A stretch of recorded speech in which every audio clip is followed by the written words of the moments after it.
mainstream television as it is.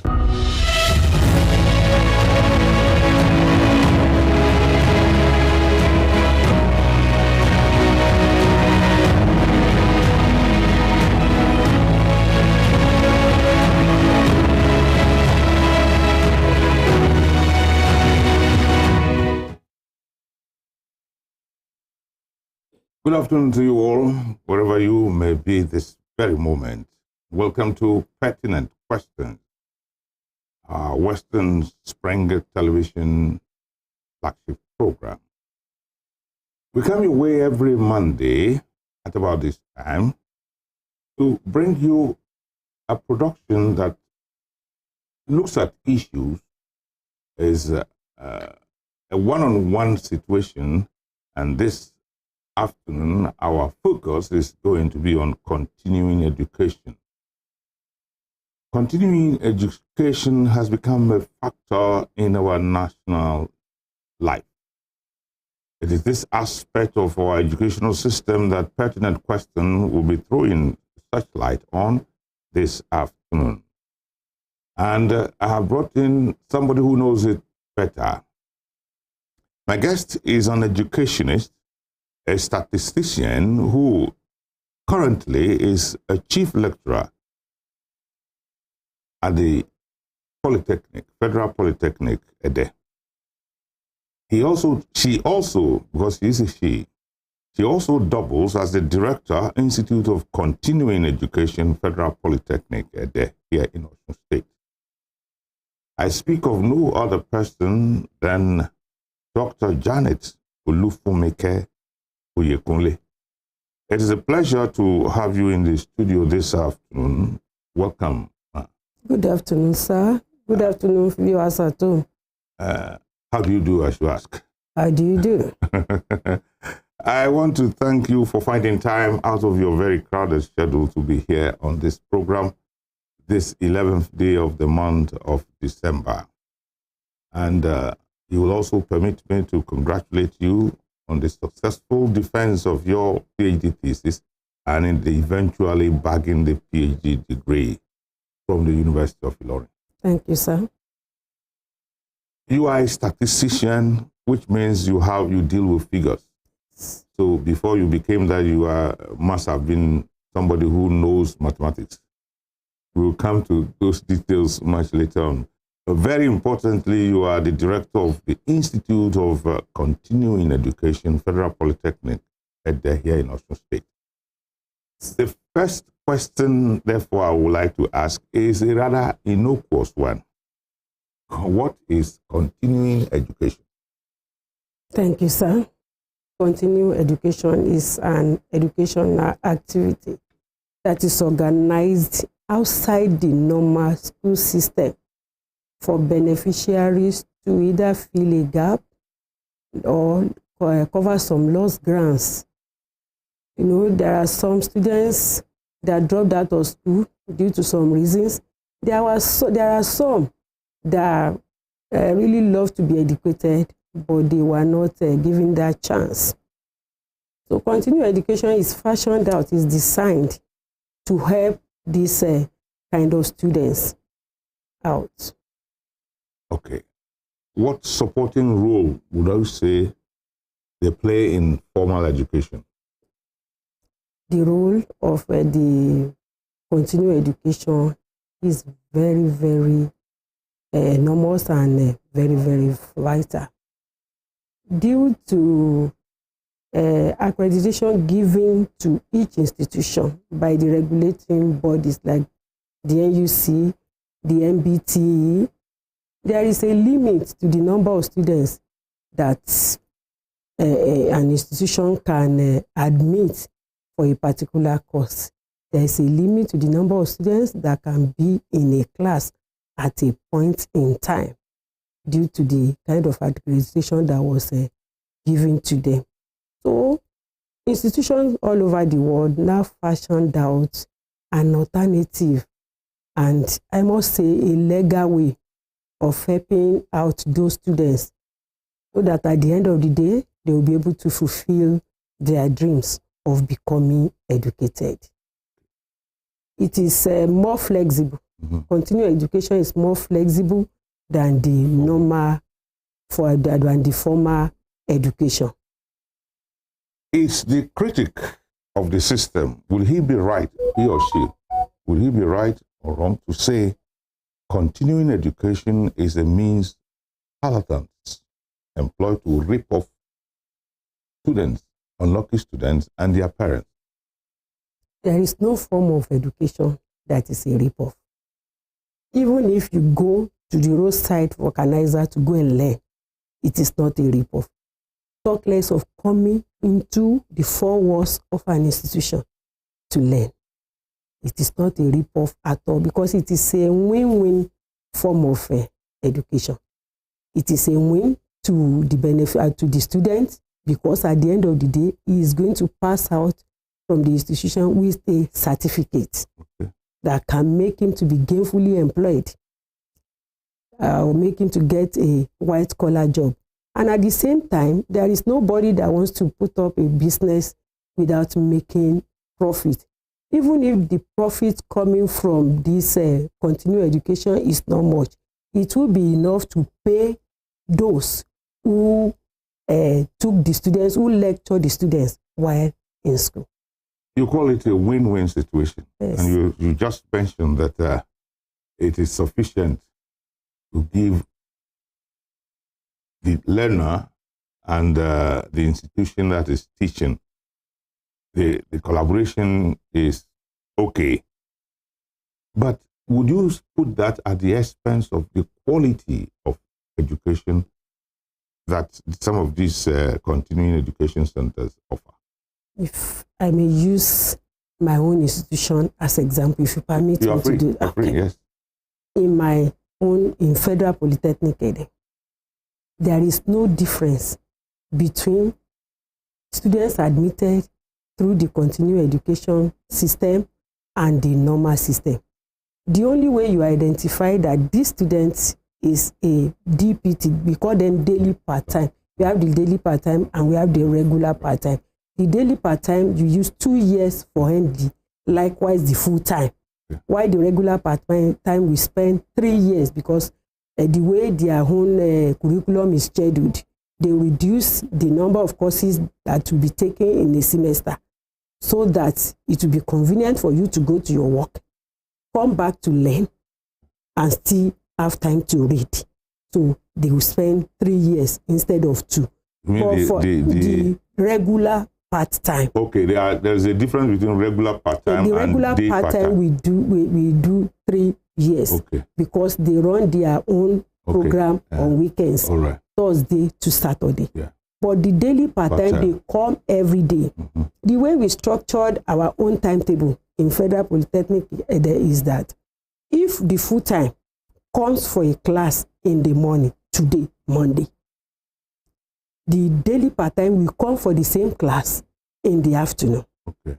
Tomorrow, the daily part-time will be the one to receive lecture in the morning, while the yes, we do it alternately so that those daily part-time will not feel they are second-class citizens, and they are being taught by the same lecturer. If I happen to take a course in the full-time, it is that same course that I'm going to take in the PT. And when they want to write exam, I'll prepare the same question and they will sit together to write the exam. The same marking scheme will be used for them. The same test will be given to them. So the kind of education that is given to them is holistic, like the full-time students. Some critics have mentioned what some of them say in terms of ripping off. Another set of critics will tell you our institutions over the country adopt this practice because it is lucrative for them to do. It's lucrative. It's like a generation of IGR. Yes, it is true to some extent, but the money generated there is mostly used to pay the lecturers that taught the course. I'm not saying that there will not be some that will accrue to the purse of the institution. Yeah. I am not ruling that one out. You know, the government of Nigeria has already told every institution to go and look for ways of generating money on their own. There are some emoluments that were paid through the IGR to the staff. So that is why. Okay. Apart from normal higher institutions, you find a proliferation of continuing education centers all over the country. Is there no regulatory body for this? Thank you, sir. There is a regulatory body. What are they doing? Institutions will establish a school of continuing education. Most institutions call it school of part-time. Okay. And it will be under the umbrella of the school management. And every student admitted by the continuing education unit of the school, we have the admission regularized by the JAMB. They have to do JAMB regularization. How do they? For them to have UTME registration number. Okay. The JAMB has given us that privilege. Those students will go to the JAMB office and give them a token, give JAMB a token, and person will get JAMB registration number. What benefit does that bring? It makes them to have a sense of belonging. They have the same status like those who were admitted through JAMB. Okay. It is only because they were unlucky to be admitted. Most of them are also eligible students. They are distinction students. Most of these students that we are talking about even perform better than the regular, the full-time students. Can you give me an example? Yes, I have examples. Examples because are banned. This sounds a little bit examples illogical. are banned. I have a student. I once had a student like that. She's now a lecturer in the Department of Economics at Obafemi Awolowo University. She came in through the regular part-time 3 years course. She's very, very, very brilliant. She came out with distinction. After the 1 year industrial training, she came back for her HND in the same Department of Statistics. Because of her grade at the ND level, she was admitted through direct entry, through JAMB direct entry to OAU to study economics.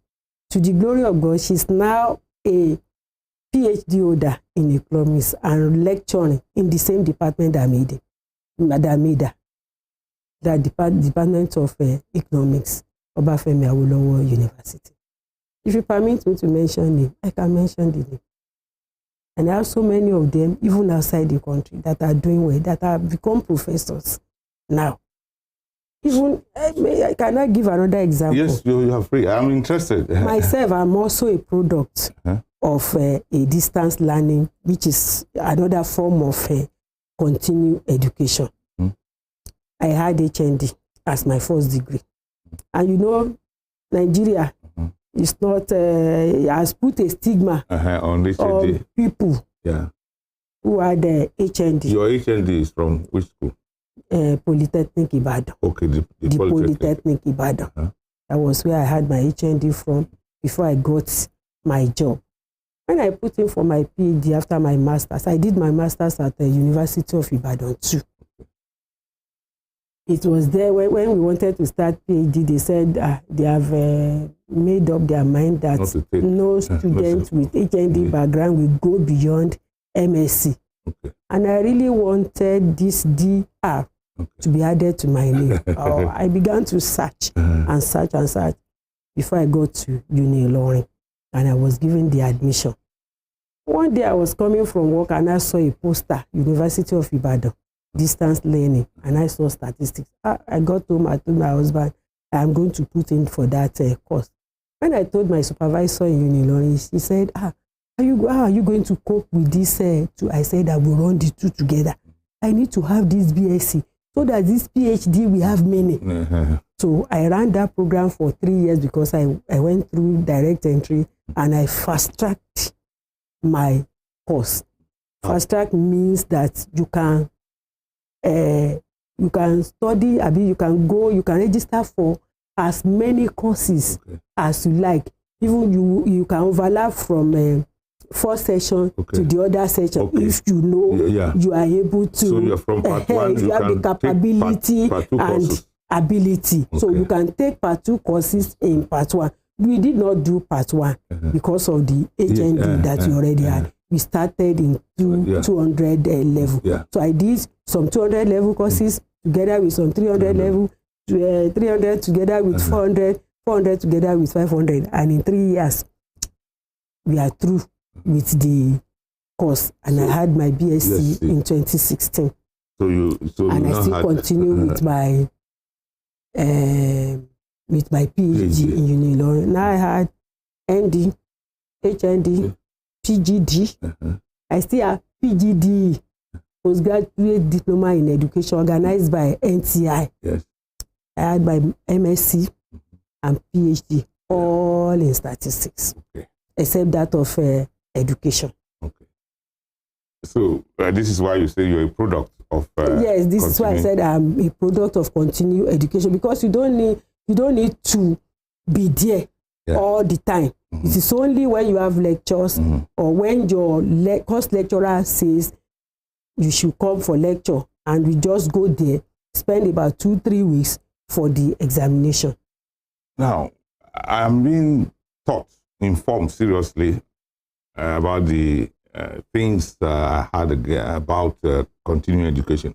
But from your experience, would you say it is the inability, or better still, the incapability of governments to really fund tertiary institutions that has led to all these, what used to be, what I used to have as a kind of infra-dig for continuing education? I must say that not much vote is given to education in Nigeria as to other sectors. And the government of this country really need to step up their games if you really want our citizens to be educated. So we can say it is the inability of the government to fund good quality education. That is why continuing education, private institutions, all those some people that bastardize education. That is why they are springing up. Now, this is where I'm coming to. Now I have had a very good picture of what continuing education in higher institutions are. In our land today, you find higher institutions everywhere. Almost everywhere. A village that shouldn't ordinarily have a secondary school. Yes. Without mentioning names, would you say these are not challenges to the concept of continuing education in Nigeria? Yeah. Because sometimes you see the boys and girls and they cannot string 2 sentences together. Yes, they are. They are very, very challenging to the educational system in the country. And the funders, those who established those institutions, they are not to blame. Those who give them licenses, they are to be blamed. So, and it is the government that gave licenses to all these institutions that we are talking about. That is why I said the government needs to step up their game. It is not only in funding, but in the regularization of all these institutions that are springing up every now and then in every nooks and crannies of the country. I used to think at times that all these private institutions that are springing up is like they are watering down watering down the standard of education. Because the kind of education we went through is not the same as what is being offered at this time. So what is the way out? What must government do? And what must we citizens also do? Particularly parents. Must you close your eyes and send your child to a supposedly tertiary institution that you can see that this one, there are different fora where we can speak up our minds, where we can say this is what we want as citizens of this country. And people have been speaking, people have been talking, but it's just like the government is like they are not listening. They are not listening, and they are not. Maybe they don't know the way out, or they don't know what to do again. And I can see that our government officials, they do travel outside the country. They see what is happening there. They can take a cue from all these Western worlds and bring it to bear in this country. I think it is God. We need to call God into this situation. Yes, I don't doubt that fact. And we also need to, the Bible says faith without works is dead. We need to also speak up. We need to also act when we are to act. You mentioned this corruption factor. The government officials will still authorize, yet the facilities may not be there. They are not there. So can't you in the higher institutions do a protest? Go and see, maybe to the minister, maybe to the higher authorities, go and see this school in Village A, Village B, Village C, and assess yourself. Can't you do anything like that? Sir, maybe I will take you down the memory lane. The last strike embarked upon by the NUC was for what? NUC, by the universities. Okay. Was for what? Yeah. By the ASU. What was it for? It was for the funding. The government should fund, they should release more fund into the educational system, most especially in our higher institutions. Let's say a student put in for computer science. He spent 4 years in the institution without getting close. Seeing what a computer system is. Not to even talk of touching or getting close to a computer system. Then how do you authorities grant such person a certificate? This is Nigeria. This is Nigeria. Okay. I like that one. I think we will pause a little. ADETOYESE SHITTU ALAMU. The studio with me is the chief lecturer and of the Federal Polytechnic EDE, who doubles as the director of continuing education center of that institution. We have been having it very, very interestingly looking at continuing education in Nigeria. We will be back for the second part of this program.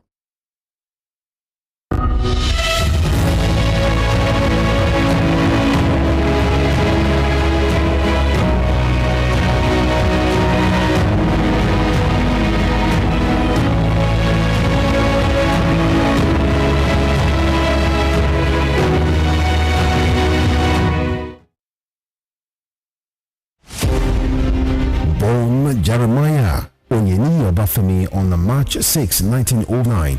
Obafemi Awolowo was a prime architect of Nigeria's independence and most consummate advocate of free education and social welfare in Africa's most populous nation. Erudite politician, thinker and philosopher, Awo was fondly addressed by associates and political colleagues, brought his unique attributes to bear on governance in the defunct Western region. He administered as leader of government business and the premier between 1955 and 1958. Obafemi Awolowo's premiership witnessed pioneering in the multi-sectoral policy initiatives and execution. The Western region under his administration paraded several enviable records. First television station in Africa, first real estate in Nigeria, first high-rise building in Nigeria, first modern sports stadium in Nigeria, first agricultural settlement in Nigeria, first modern civil service secretariat in Nigeria, and first industrial estate in Nigeria. His face is on 100 naira denomination as a mark of honor for his distinguished services to his country. Western Spring Television identifies Obafemi Awolowo as a major character in history.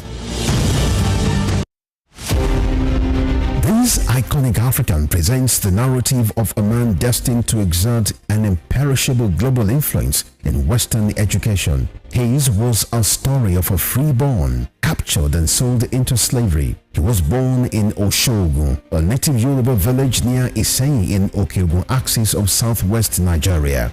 Samuel Ajayi Crowther was the foundation student of Fora Bay College, Sierra Leone, the foremost university where the pioneer set of native Africans were educated. Samuel Ajayi Crowther's greatest contribution to humanity was his translation of the Holy Bible into the Yoruba language. The man who authored the Yoruba dictionary was also credited for the translation of English classic hymns into Yoruba and the Ekwere languages. Samuel Ajayi Crowther's private residence in Badagry, incidentally, the first story building in Nigeria, is an archival museum dedicated to the memory of Africa's first bishop. Western Spring Television identifies Samuel Ajayi Crowther as a watershed character in history. Fumilayo Ransom Kuti was an educationist and advocate of women's rights. She was recognized for her vitriolic comments against colonial policy of taxation as it affected the Nigerian women. Bere, as fondly addressed by her women followers, Fumilayo championed the initiation of universal adult suffrage, which gave an unprecedented leeway for women to contest elective offices and power to exercise voting rights. Married to a foremost educationist and teacher, Israel Oladotun Ransom Kuti, the first president of Nigeria Union of Teachers, Fumilayo Ransom Kuti was the mother of children who inherited her spirit of activism. Olufela Olamide Ololari, the former, a renowned musical legend. She was the first female student of Abeokuta Grammar School and the first female to own and drive a car in Nigeria. The award recipient of Member of Order of Nigeria MON and Lenin Peace Prize, was born on 25th October 1900 and was killed on 13th April 1978 by rampaging road soldiers in Lagos. Western Spring Television identifies Fumilayo Ransom Kuti as a watershed character in history.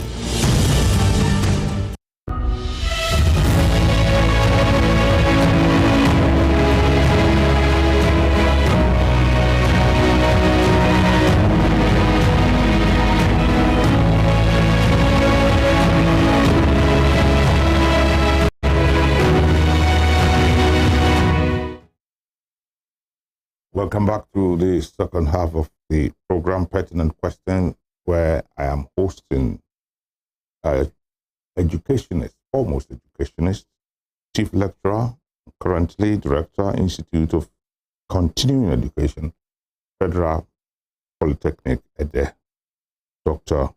Janet OLUFUNMIKE. OYEKUNLE. We have spoken so much now about continuing education. I want us to go relatedly.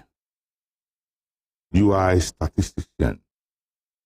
What is statistics and how, to what extent is it related to mathematics?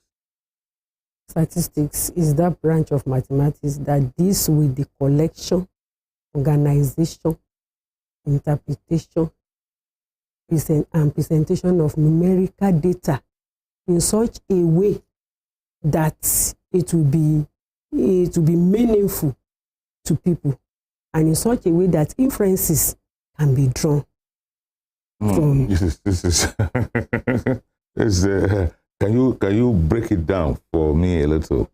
Give me practical examples. Like you want to carry out a survey on the number of children born to women of a reproductive age. You don't just go to cook the data. You have a target population out of which you can take a sample. So you go to them to collect data. Collect data about their marital status. How many husbands do you have? How many children do you have? What is your age? And all those things. That's the collecting aspect of it. After collecting the data from the field, we call it field, that is the population where you are targeting, you come back to your table and organize the data. The data given to you by respondent A, together with that of the respondent B and all that, we organize it in such a way that it will look appealing to anybody that comes across that data.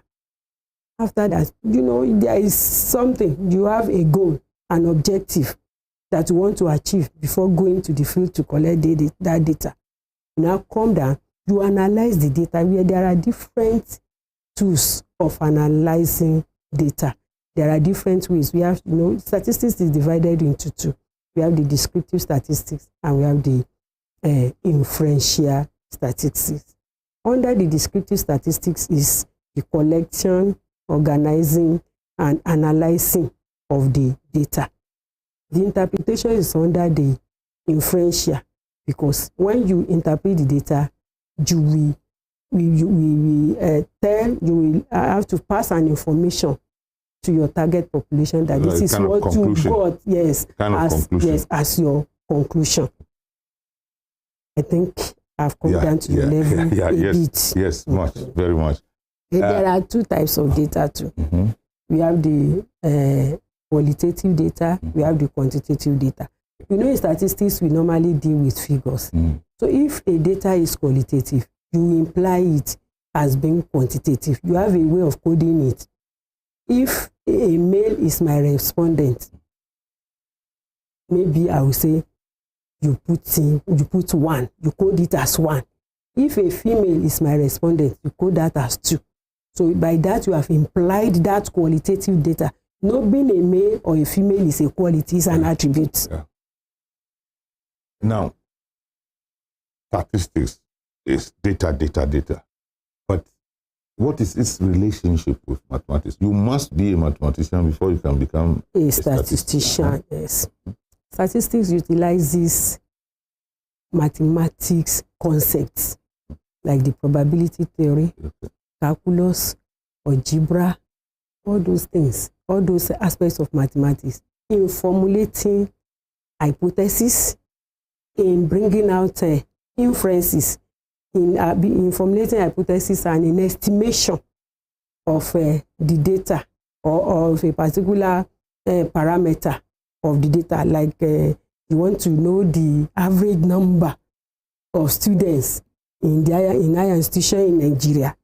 You have to first collect data on the number of students in higher institution per school or per institution. To get the average, there is a formula. So that average that you got can be used to generalize for the whole population of Nigeria, that on the average, so number of students are in the higher institution in Nigeria. Would you say that that area of mathematics and statistics is the study within, is for men?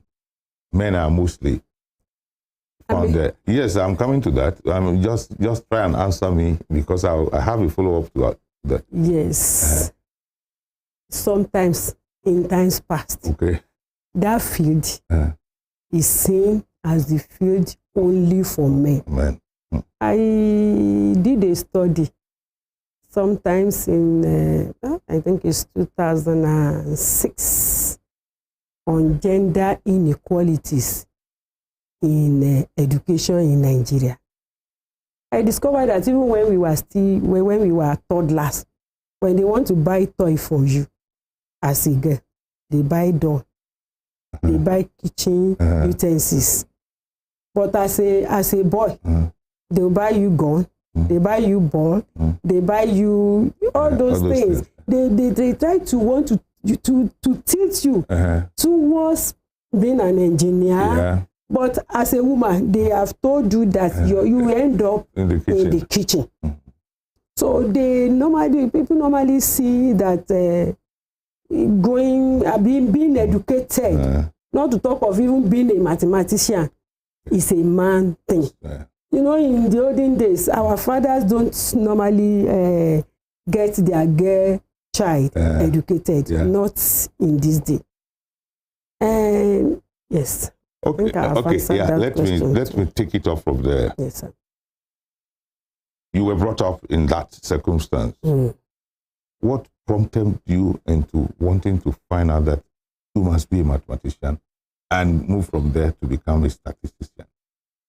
I think maybe it is because I don't like sitting down for long, reading a very long text. Yes, mathematics is very, very simple and very easy. Yeah, I mean, mathematicians will tell you that. To pass. Because once you know the formula and you know how to apply the formula and you can identify all the parameters that are there, you are good to go. You can score 100%. Yes. It is different from a lecturer asking me that economics is a science discourse. I don't know what is in the mind of the lecturer. I don't know how I will write to satisfy him. I don't know the length or the number of pages I could write on that economics is a science discourse. But if you ask me 2 plus 2 plus 2 is equal to 4 from Nigeria to the UK to America, all over the world. It doesn't change. In spite of that, many students, particularly women or female students, run away from mathematics. Sir, I'm one of them. Sir. Or I was one of them. Sir, I have a slogan that people in my place of work know me with. My slogan is, what a woman cannot do can never be done. Hey, I like that one. That is my own slogan. So I like... What a woman cannot do can never be done. Can never be done. I like... Are you God? Are women God? No, they are not God. They are not. You cannot even say that God is a man. Have you ever seen God? Don't let us. The Bible tells us he's the he. No problem. So, what a woman cannot do can never be done. I don't think we need to fear mathematics. But students up to today, they fear it. Yes, there are so many. What are the reasons? Many reasons why students fear mathematics. Give us some of them. Lack of understanding. At times, when the teacher failed to come down to the level of the students, when we were coming, myself and my friend were discussing. She said, the way they teach them in the Western world is different from the ways we are being taught here. Mathematics teachers are always coming to the class then with fear written, with fear of them. Written yes, they made themselves the Lord of the Alpha and Omega of that course. So maybe the approach, the teaching method of some of these poor method. Poor method of teaching of some of these mathematics teachers in those days. It is no longer like that, sir. But it is no longer, but the girls still fear mathematics. The students. We have many of them in my place, so in my place of work. We have even many female students in statistics than male. It means they are picking up. They are picking up. Then at times, lack of relevance. Some people don't see any real world application of all this dy dx that we teach them in mathematics. They will be asking, what are we going to apply this for? But statistics is an application. It's a real world application of mathematics, because we use all those concepts like I mentioned before in statistics to bring out inferences from the data collected.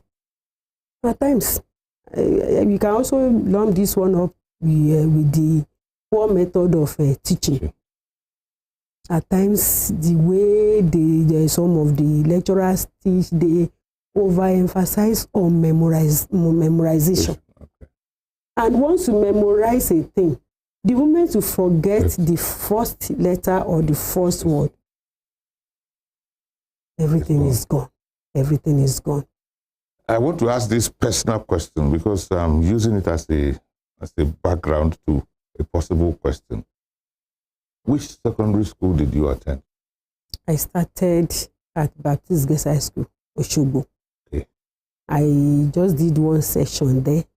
I got transferred to Ejigbo Baptist High School. Okay. Yes. There I finished my secondary school. I'm asking this question because I wanted the premise to stand on.